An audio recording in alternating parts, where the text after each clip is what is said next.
It's struggling, Bill. It's a wireless thing struggling. No, it's just a little struggling up, yeah. Jim, turn it off, see if maybe it'll work for it. It's on. Okay. I think, Jim, this is one more clip. Okay. Somebody turn it on. It might not be all.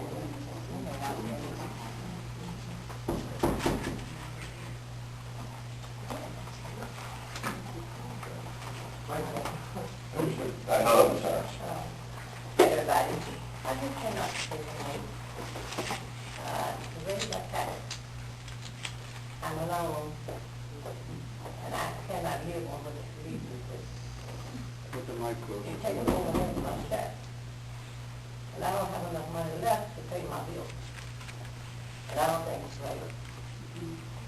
We're singing this one, and I think you ought to have mercy upon us. If I was speaker's old fashioned before, you're going to suffer for that, he said. Read the cover. They tell you all about it. I don't have enough money to pay my bills and have raised my $900 to $2,900. I don't make that. I'm making $2,000 a month. I don't have that kind of money. I think you ought to do us wrong. Yeah. It's wrong to do to oppress us. We're already depressed. You're oppressing us. And I think it's wrong. I cannot live from one. Every quarter you put me back.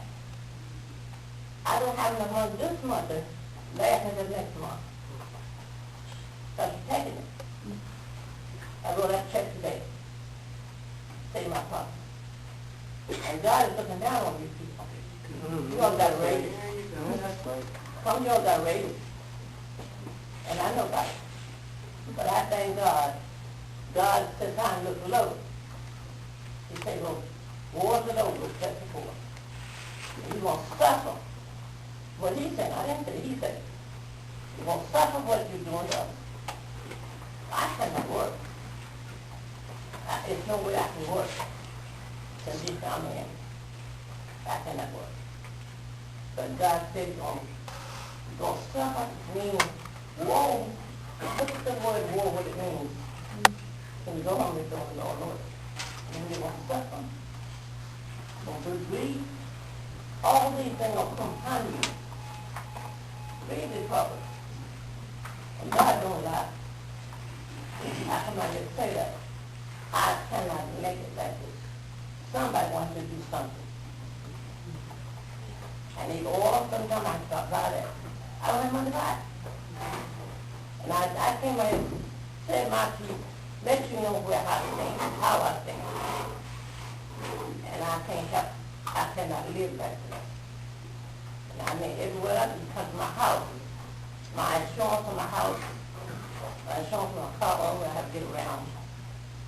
And I have the tax to pay, and all my utilities, water and sewage, and everything. I cannot live like that. $900, I don't get no $2,000 a month. So what you going to say about that? Good for you.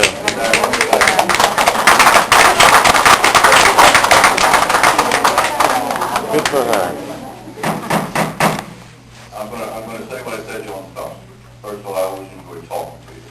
And second, I am pained of what you have explained to me both in the phone call and this evening. And you are loud and clear. And you are an example of what happens when big people, in this case ExxonMobil, decide they need to make more money than they're already making off the backs of little people. And that's where this comes from. Now, in the short term, and Mrs. Harris is an example for those sitting in the audience, the best we're trying to do between the homestead rebate and her property taxes being frozen, because I've helped her with that, the fact that she still has to pay these onerous taxes, and then she gets the money back. But she has to struggle, that she's got to pay it first, then eventually she gets it back. And what she's saying is, as everybody here loud and clear, it's a struggle for her to pay. And that's where we are. I don't get no rebate a year from them more. That's what she's explaining, she got to pay it, and it takes that long to get I back. got the deal that I got. I know. That's what I'm saying, I cannot make it. Come on, my house, and I got this all there, I'm just sure I cannot make it. Guys, I believe every word you're telling me. I know you're not making any of it up. You would make it up. I believe everything's coming. I cannot make it, so I know. you leave it out like that. I'm done, don't mind the whole process. I'm gonna go make every step I can make to get where I can live. I'm gonna put every step I can make, I'm gonna do that. As long as I'm living, so I can live and not die. Understood. That malnutrition. Understood. Okay, got that. Thank you.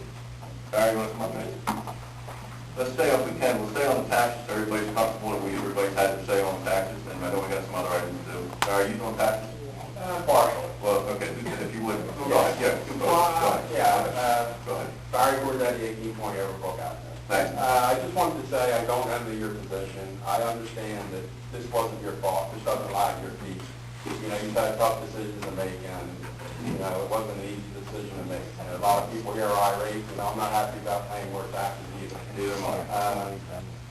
The issue that I have is that, you know, I think a lot of the issue that people have here are, you know, we pay taxes, but if you look around this community, you look around the community, we have to ask, what are we getting for our taxes? You know, we have a school system that's failing. You know, we have Lounge Stacker is in the 4th year of not meeting the... Back. Can I ask you, if you just stay focused on the municipal stuff, that's different body. Well, I understand that, but it's, to me, it's all intertwined. Let me get me very clear about something, because it's important. This body deals with a portion of the budget related to municipal and municipal services. School board is where you're going to talk about that issue, because people all approved the school budget this year, which sort of surprised me. Voted to approve the school budget. That was a referendum. That's not something that we forced upon, you know, we got, this budget you didn't get to vote on. You vote on that through us.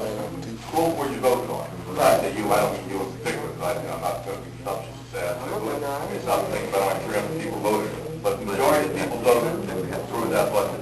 Sorry, on the municipal side, if you would, say on the municipal side. Okay, fine, but I just want to say that I believe that what's going on in our school district is just a reflection of what's going on in our community.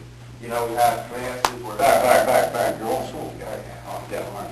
Well, just so you understand Yeah, that. I'm with It's just a reflection of what's going on. I'm with You know, we have, you know, on say streets littered throughout the community. We have neighborhoods that are falling apart and crumbling.